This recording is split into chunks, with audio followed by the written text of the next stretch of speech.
Hi, it's Coach Joseph here. Now, many parents have actually asked me when they want to send their children back to their swimming classes or even enroll themselves for swimming classes, what are the things to bring to swimming classes? Well, my answer to you is, ask your coach. I'm not your coach. How should I know? Thanks for watching this video. Bye. Okay, jokes aside, well, this would have been the shortest video I've ever made. But lucky for you, I have actually more information about what are the things that you should be bringing for your first swimming classes.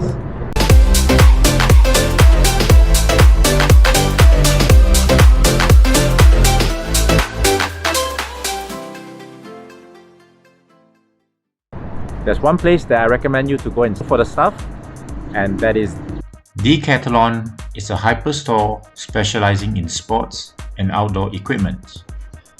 If you are just starting out as a beginner in swimming, there is a whole section of swimming stuff you can choose from. There are actually 4 things to bring for your first swimming class.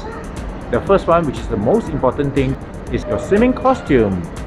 Yes, without a proper swimming costume, most swimming pool you are not allowed to enter.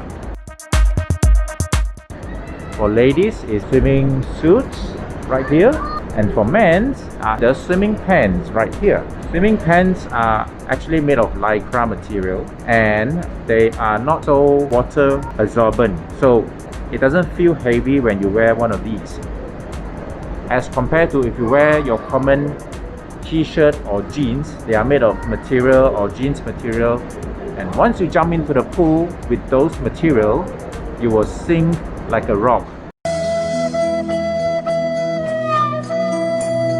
So for safety wise and for hygiene wise, always get your swimming costumes. This is a thermal insulated swimming costume, I think for boys or for female, and they are very good, especially if the water is cold and it's windy. It's always recommended that your child should wear one of these. It's thicker and it doesn't really hinder the movement of a child. If you swim in the outdoor under the hot sun, there's an option of long sleeve. So it has UV protection, and if you swim under the sun for a long period of time, it's recommended to get long sleeve. For adults, even though you have one, if you bought one long time ago, you should always check the elasticity of your swimwear.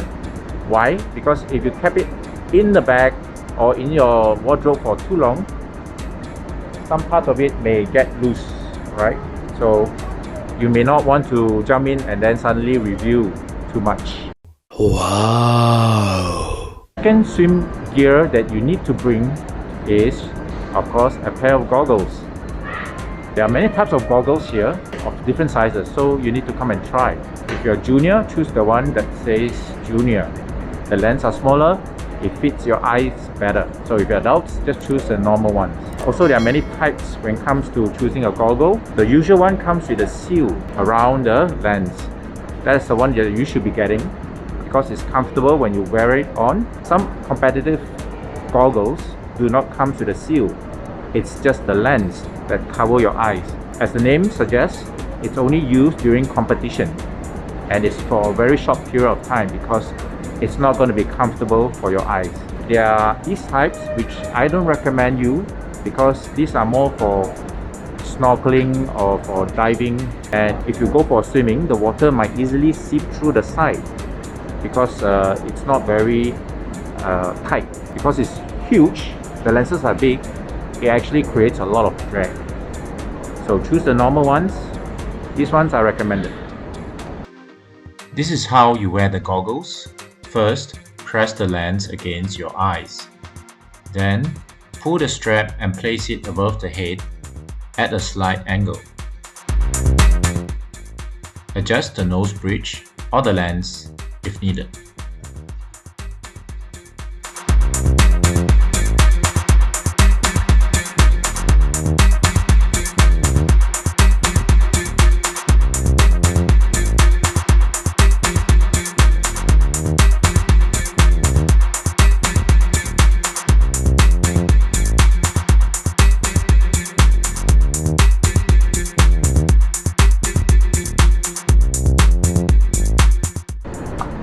what happens when your goggle gets blur? Don't rub it with your fingers, right? Because when you buy a new pair of goggles, it comes with an anti-blur film on the surface of your inner lens. So if you rub it with your fingers, the film may be broken or deteriorate, so it won't get anti-blur anymore, right? So what you can do, take off your goggles, rinse it with some water, and then put it back on. That should clear the blur away. Alternatively, some people actually spit on the goggle and then leave it. Do not mix it with water. Just spit it, okay, and then put it on again. You can always get a anti-fog stick like this. And how do you apply this? You just stick it out and rub it on the inner lens at least half an hour before you go for your swim. So it takes about half an hour to take effect.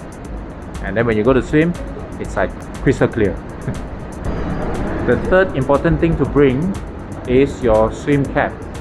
Especially if you have long hair, it's advisable to put on a swim cap before you go into the water.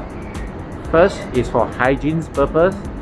Second, when you lift up your head to breathe, the hair doesn't cover your face and you have difficulty breathing if that happens. Okay, there are many types of swim cap available, and swim cap are made of latex or silicone. It doesn't matter which one you use, it's a matter of preference. So how do you put on a swim cap? Okay, very easy. Just put your fingers in there like this, and then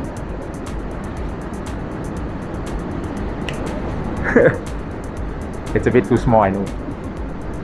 Okay, make sure the hair is all inside the cap. Okay. It's all has to tuck under your swimming cap. Finally, the fourth item that you should bring to a swimming lesson is your kickboard.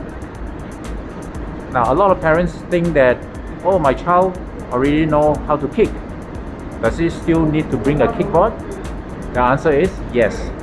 Even for competitive swimmer or advanced swimmer, they still use kickboard to strengthen their feet and so that they can kick better. So there are two types of kickboard, one for the child, one for the adults. So the smaller one, it's ideal for your child because your child may have shorter hands, so it's easier for them to hold so that they do not lose balance in the water. So for adults, it's ideal to use a bigger one, and there are some with the holes here so you can put your finger through and hold it while you kick, or hold it on the side while you kick. So kickboard, you should bring one. These are the four items that you need to bring. Okay, the most important is your swimwear, swimming costume. Second is your swimming goggles. Third is your swimming cap, and fourth is your swim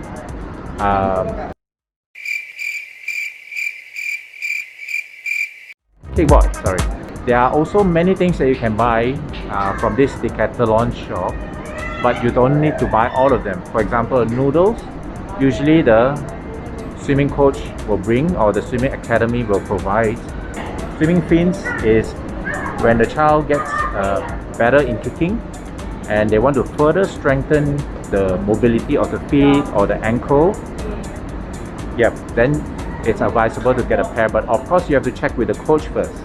Swimming pool buoy, these are pool buoy that you can actually put in between your legs to help you to float better, so that you can concentrate on the pulling of your arms. And of course swimming paddles, the one you put on your hands.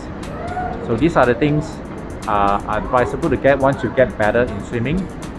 And of course, check with your coach first before you buy any of those things. That's it for today. I hope you enjoyed the video. Let me know in the comments below what are the things that you want me to do a review, or what are the things that you think is essential to bring for your first swimming class. Till then, I will see you in my next video. Bye!